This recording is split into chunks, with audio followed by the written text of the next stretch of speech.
I'm lip. I fucking knew since the day I was born that my brain was wired differently. The math formulas that make normal people want to kill themselves. To me, they're as easy as fucking breathing. So ever since high school, I've been tutoring, taking sats for other people. If it pays fast, I'll fucking do anything.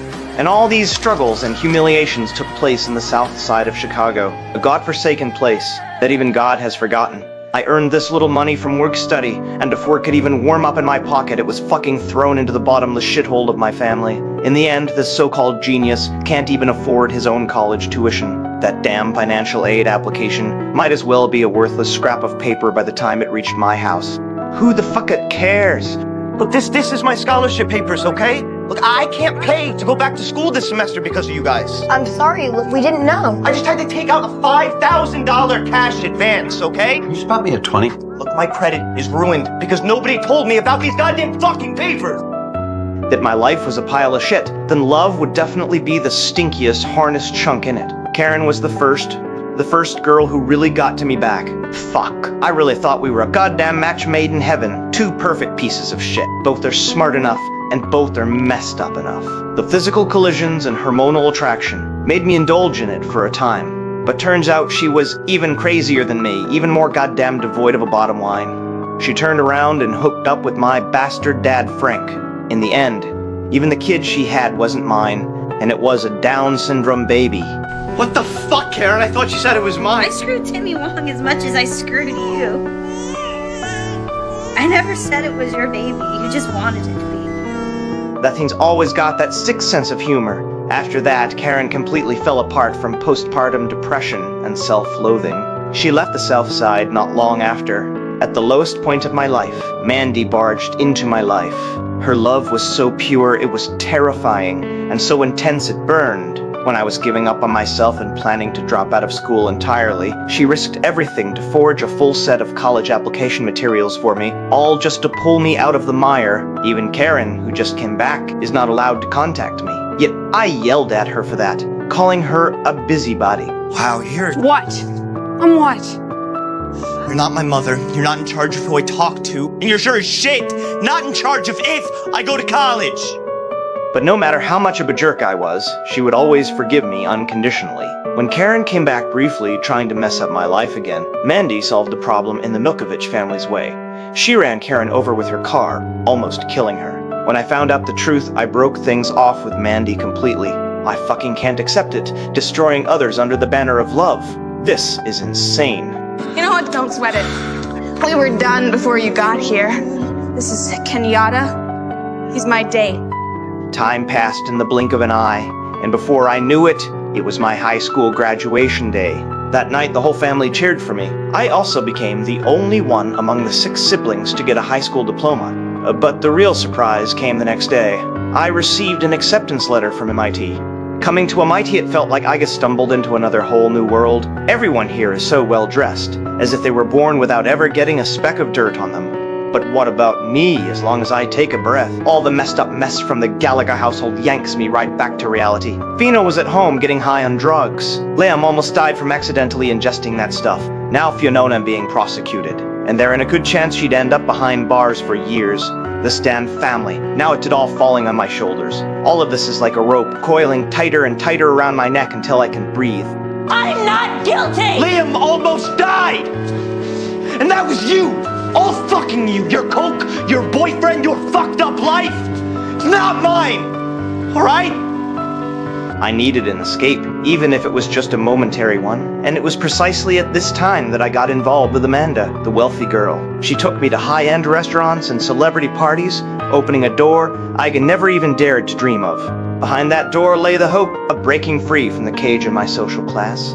But the more alluring that hope was, the more intense the sense of fragmentation became. I fucking can't fit in at all, and I can't suppress the chaos in my heart, so much so that on the first day I met that female professor, I was deeply attracted to her. What are you doing? I mean, why take such an interest? Well, it's my job to take an interest in my students. I'm not sure what you think you're doing, but there's a policy against fraternizing with your professors. No, I don't want to fraternize. I want to fuck you. Professor Helen, a married woman more than 10 years older than me, has this damn charm that can see right through people, all the messy thoughts in my head, those little street smarts I picked up, scrabbling for a living in the South District. She not only gets them all, but she even fucking appreciates them.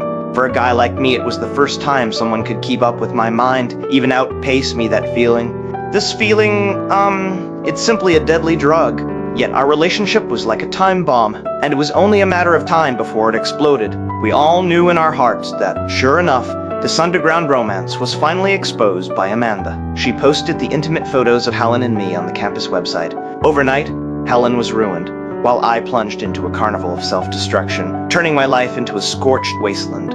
When I showed up to class drunk, I vented my resentment at Professor Yoons. All the resentment and anger that had built up for who knows how long was finally vented out. You need to stop talking now, Nick. You're doing damage to yourself. You don't give a shit about me. You don't give a shit about me because you don't have to. Right? You're just sitting pretty in your ivory tower and I'm a fucking insect crawling on the wall until you squash things, right? What, because that makes you feel fucking powerful? Because you fucked up your own life and you fucking hate yourself for it. And that was your ticket out of the gutter, pal. And you just blew it. You're officially fucking fired. Fuck you! Fuck you! Fuck you! God! God! Then, in a fit of rage to get back at that old man, I smashed his car on a whim and ended up getting arrested. But that old fellow, Professor Yoons,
all of us a brand new start. I think I found somebody who might want to buy the house.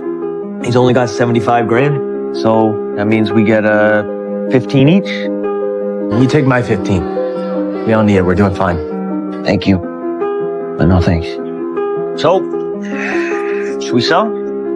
You decide. I'm good with whatever you want to do. Everybody's leaving me with the decisions today. It's because you're the closest thing to a dad we ever had. Love you, big brother. Yeah, I love you too, asshole. I used to be a fool chasing phantoms, exhausting myself on a crowded yet lonely track.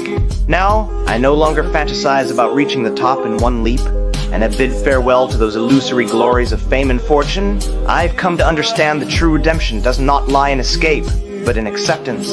I'm trying to reconcile with the scarred self, to embrace this often messed up world, and to accept the past that can never be rewritten. I want to try building something anew on this rubble beamer. Even if it's insignificant, it's better than being utterly empty. The world is so big that it's easy to get lost, yet home is so small, small enough to leave only responsibility and love. That's why being a good father and living each day well is the most important lesson of my life, and the only thing I want to accomplish right now.